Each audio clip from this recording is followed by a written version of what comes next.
Side खबरों के लिए सब्सक्राइब करें फ्लेम मीडिया और उसके बाद बेल आइकन को प्रेस करें ताकि सबसे पहले आपको मिले एक्सक्लूसिव खबरें।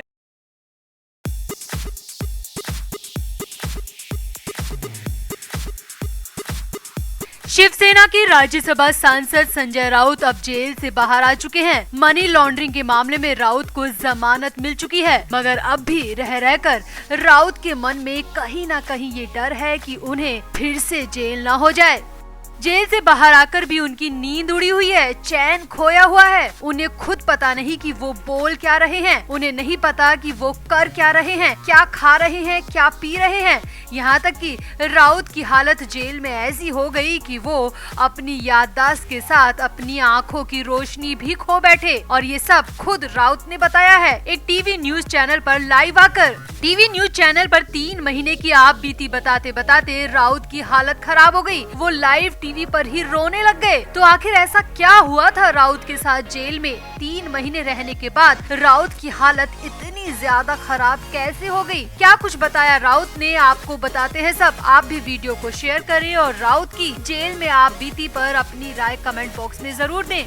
तो संजय राउत को 31 जुलाई की रात ईडी ने गिरफ्तार कर लिया था, जिसके बाद 8 दिन की ईडी की रिमांड के बाद 8 अगस्त को संजय राउत को मुंबई की ऑर्थर रोड जेल में रखा गया और 8 अगस्त से लेकर ठीक 3 महीने बाद यानी कि 9 नवंबर को राउत को जमानत मिल पाई।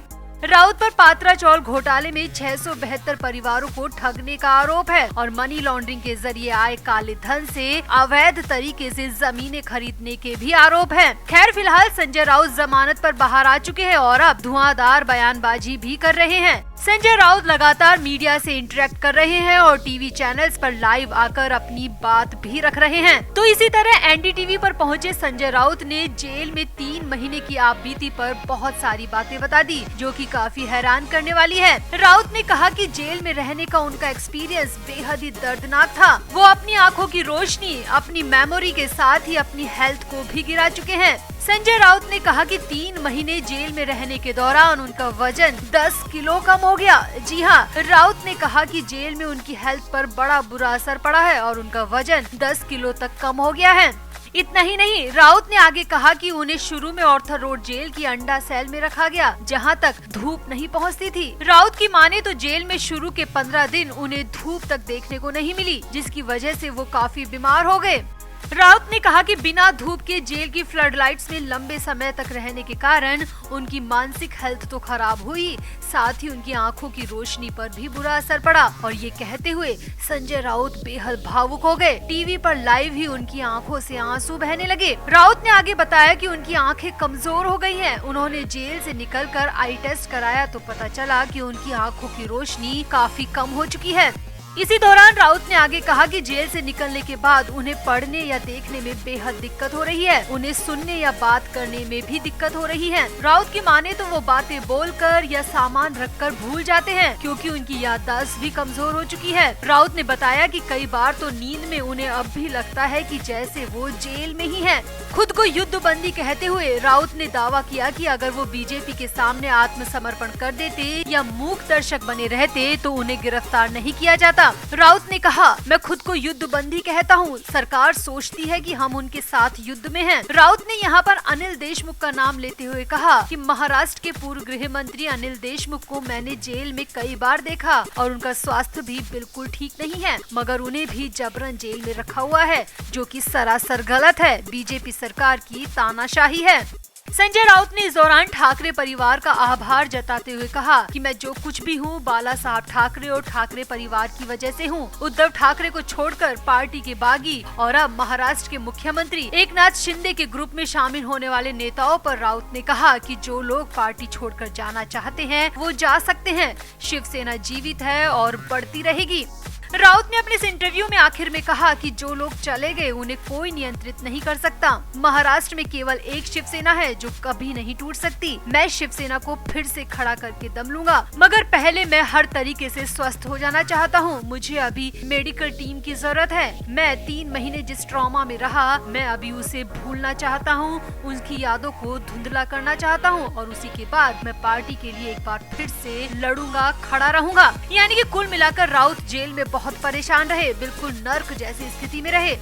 अब जेल तो जेल होती है, भला वहाँ सुख कैसे मिल सकता है? जेल में ऐश और आराम तो मिलने से रहा। तो राउत की इन बातों पर, राउत की जेल की आप बीती पर आपका क्या कहना है? कमेंट जरूर करें और वीडियो को भी शेयर करें। तो दिल्ली के श्रद्धा वॉकर हत्याकांड ने लोगों का दिल दहला कर रख दिया है। एक एक कर मामले की परतें खुलती जा रही हैं और जो जो सामने आ रहा है वो बहुत ज्यादा कपा देने वाला है, रोंगटे खड़े कर देने वाला है। मामले के आरोपी आफ्ताब अमीन पूनावाला को दिल्ली पुलिस गिरफ्तार कर चुकी है और पुलिस की जांच बहुत ही शार्प तरीके से आगे भी बढ़ रही है। मगर यहीं पर सबसे बड़ी दिक्कत ये है कि अभी तक दिल्ली पुलिस के हाथ ऐसा कोई ठोस सबूत नहीं लगा है जो कि आरोपी को दोषी साबित कर सके, क्योंकि कोर्ट तो सबूतों के आधार पर ही चलती है। इसीलिए आरोपी को गुनहगार साबित करने के लिए दिल्ली पुलिस जी तोड़ कोशिश कर रही है। अब ये तो आप सभी को पता होगा कि श्रद्धा वॉकर मुंबई में मलाड इलाके की रहने वाली थी और 1 साल पहले ही आफ्ताब अमीन पूनावाला के साथ दिल्ली में शिफ्ट हुई थी। अब केस को सामने आए लगभग 4 से 5 दिन हो चुके हैं, मगर अब जाकर शिवसेना नेता संजय राउत को याद आया है कि उन्हें भी श्रद्धा केस पर बोलना चाहिए। सूत्रों की माने तो इसीलिए संजय राउत ने आनन फानन में गुरुवार की दोपहर में प्रेस कॉन्फ्रेंस बुलाई और श्रद्धा वॉकर को लेकर अपनी बात रखी। अब राउत ने मीडिया से बात करते हुए कहा कि श्रद्धा वॉकर के साथ दिल्ली में जो भी हुआ वो पूरे महाराष्ट्र के लिए शर्म की बात है। वो मुंबई की बेटी थी, मलाड की रहने वाली थी, इसीलिए श्रद्धा केस में हमारी भी कुछ ड्यूटी बनती है। राउत ने बेहद गुस्से वाले लहजे से बोलते हुए कहा कि सारा हिंदुस्तान देख रहा है, हर कोई श्रद्धा के लिए इंसाफ की मांग कर रहा है, मगर यहाँ तो दिया तले अंधेरा है। महाराष्ट्र की सरकार ने अभी तक इस मामले में कुछ भी नहीं किया है। करना तो दूर की बात, हमारी बहरी और गूंगी सरकार ने अभी तक इस केस पर एक बार बयान तक जारी नहीं किया। संजय राउत ने आगे कहा, हम कैसे श्रद्धा के पिता से नजर मिला पाएंगे, कैसे उसके परिवार के सामने जा पाएंगे? जिस राज्य की सरकार को अपने ही लोगों की परेशानियों से मतलब नहीं है, ऐसी सरकार पर धिक्कार है। राउत ने आगे कहा, मैं एक मुंबईकर होने के हक से शिंदे सरकार से सवाल करना चाहता हूँ कि वो आखिर श्रद्धा केस पर चुप्पी साध कर क्यों बैठे हैं, मुँह सिलकर क्यों बैठे हैं? अब इस दौरान राउत ने और भी कई मामलों पर शिंदे सरकार को घेरा, मगर राउत का मेन मुद्दा श्रद्धा वॉकर केस ही रहा। राउत बार बार श्रद्धा को मुंबई की बेटी बता कर शिंदे सरकार को कोसते रहे। राउत ने कहा कि शिंदे सरकार को मुंबई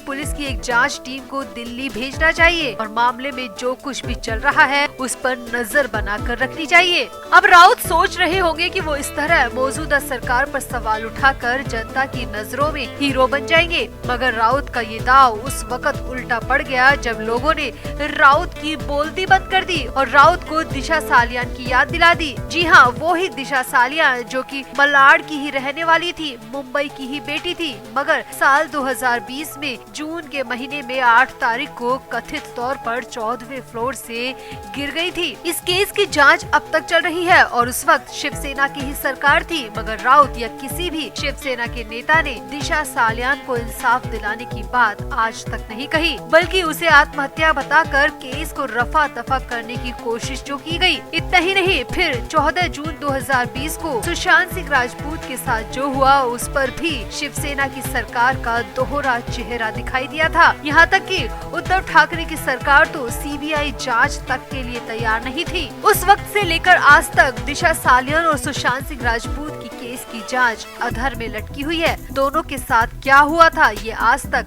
रहस्यमय बना हुआ है। 2.5 साल बीत चुके हैं मगर दोनों को आज तक इंसाफ नहीं मिला है, बल्कि उनके जाने के बाद उनकी इमेज को खराब करने की कोशिश की गई थी, वो और भी ज्यादा दर्दनाक था।